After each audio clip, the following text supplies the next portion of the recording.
Policía política de Vargas Lleras.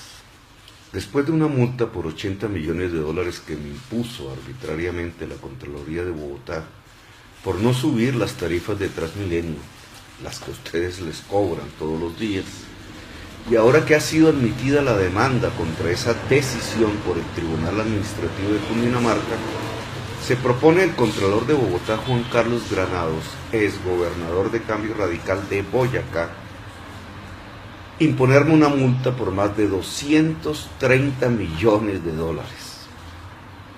Además de embargar mis bienes, que no eran sino 2 cuentas de banco sin fondos que tenía desde hacía más de 30 años, y de impedirme laborar en mi país, el Contralor Granados ha embargado los bienes del secretario de Hacienda Ricardo Bonilla, gran profesor de Economía de la Universidad Nacional, de Aldo Cadena, un rancho de paja en el Magdalena, y del actual alcalde de Ibagué y secretario de Salud de Bogotá Humana, Guillermo Alfonso Jaramillo, que eran 3 hectáreas de tierra.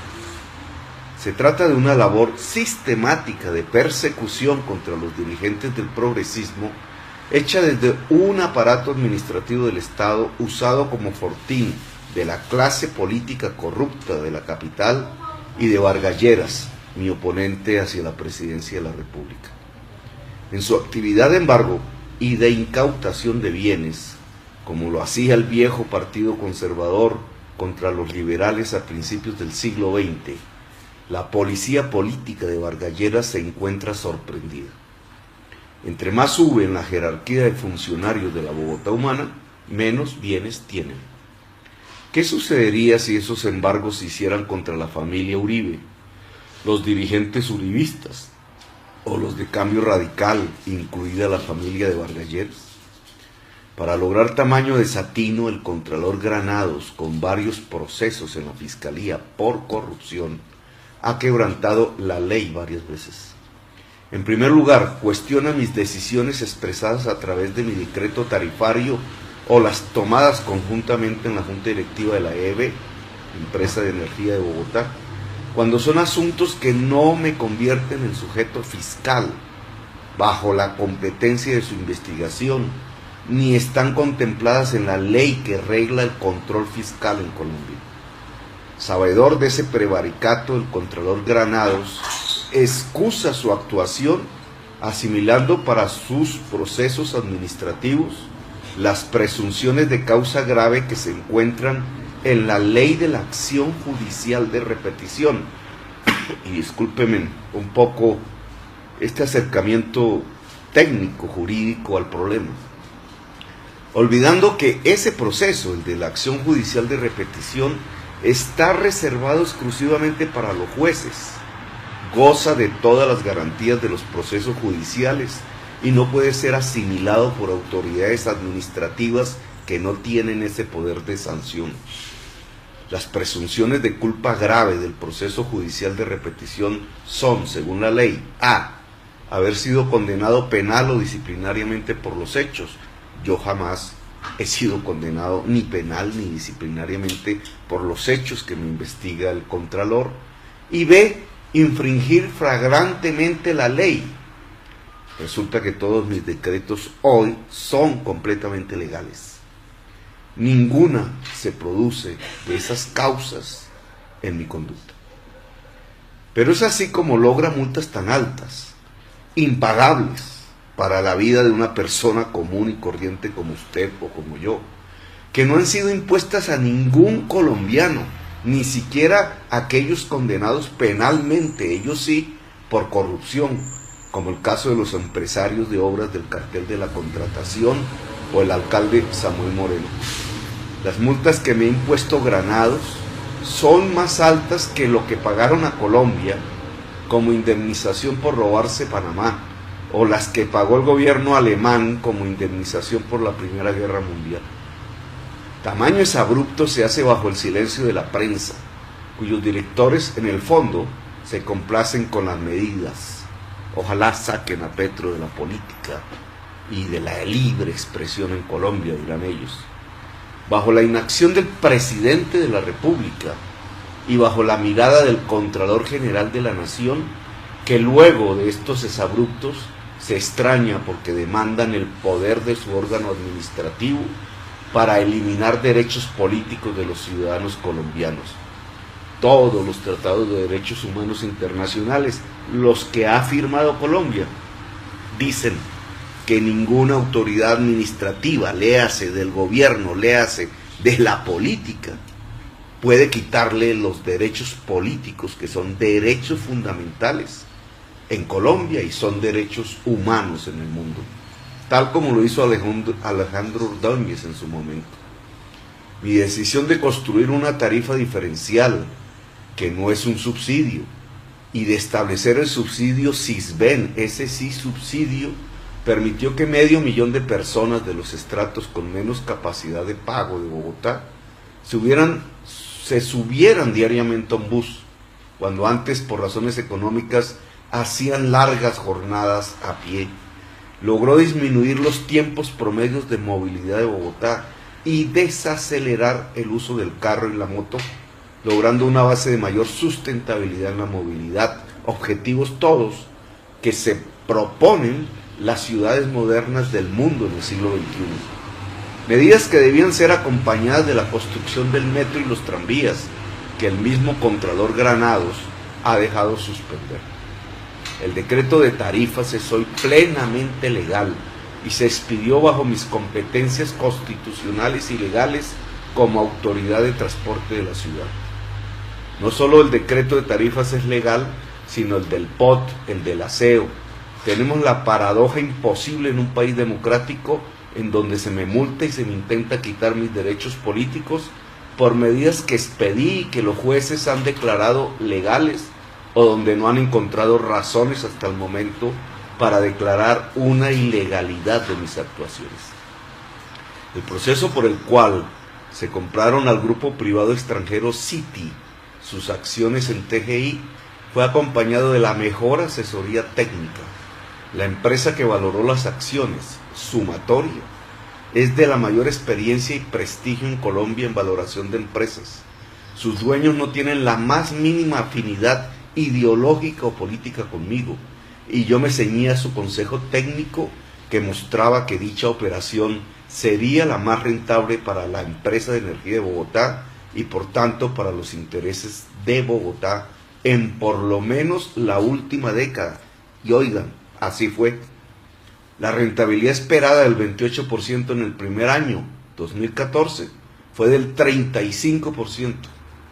En ese año logramos la primera repartición de dividendos por 600.000 millones de pesos y la transportadora de gas internacional TGI se convirtió en el mayor aportante de utilidades a la empresa de energía de Bogotá, desplazando a Codensa en ello.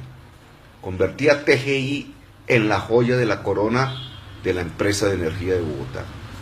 Al contrario del detrimento patrimonial que pregona Granados, la empresa de energía de Bogotá duplicó su valor entre el 2011 y el 2015 de acuerdo al valor de las acciones en la Bolsa de Bogotá, lo cual significa un sustancial incremento del patrimonio de la ciudad de Bogotá.